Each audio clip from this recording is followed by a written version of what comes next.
South Africa is crying out, and the voice of the people is getting harder to ignore.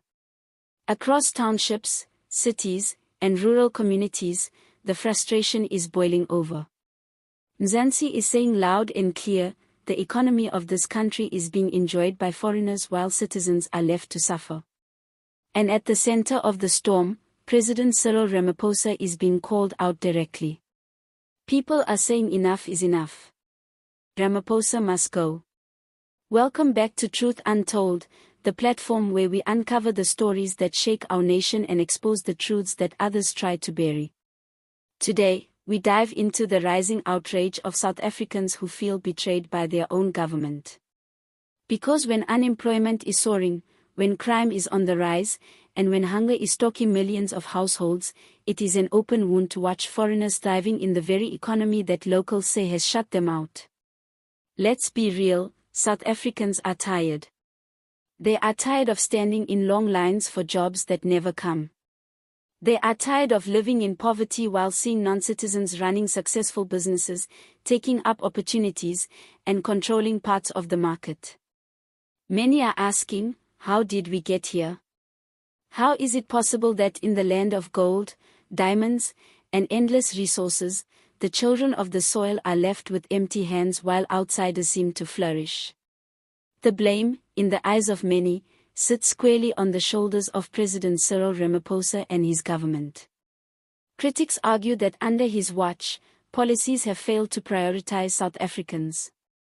Immigration enforcement is weak, borders are porous, and economic opportunities are slipping through the fingers of locals. What was once frustration has now turned into open anger, and the streets are echoing with a powerful cry, Ramaphosa must go.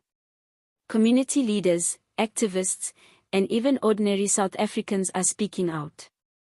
In public gatherings, the message is clear: South Africans feel like second-class citizens in their own country. They believe foreigners enjoy privileges, access to resources, and business opportunities that should rightfully belong to them. It's not just about competition, it's about survival.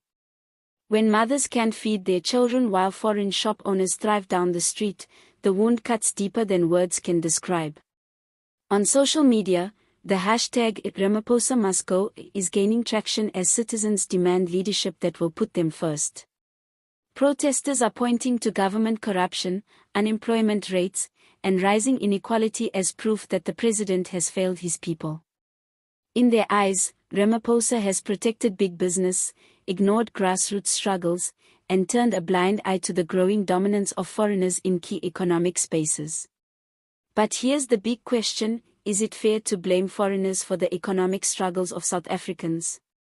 Or is the real problem a broken system run by leaders who refuse to prioritize their own citizens?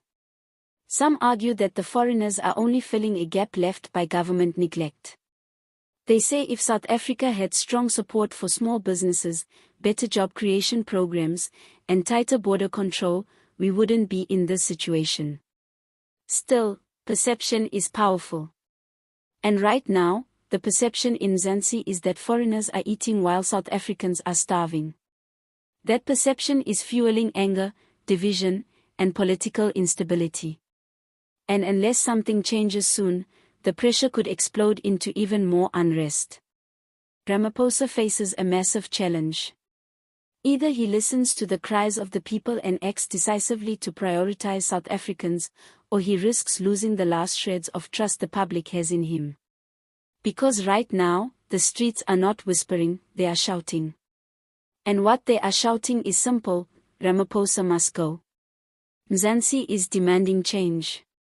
The question is whether the president is willing, or even able, to deliver it. What do you think?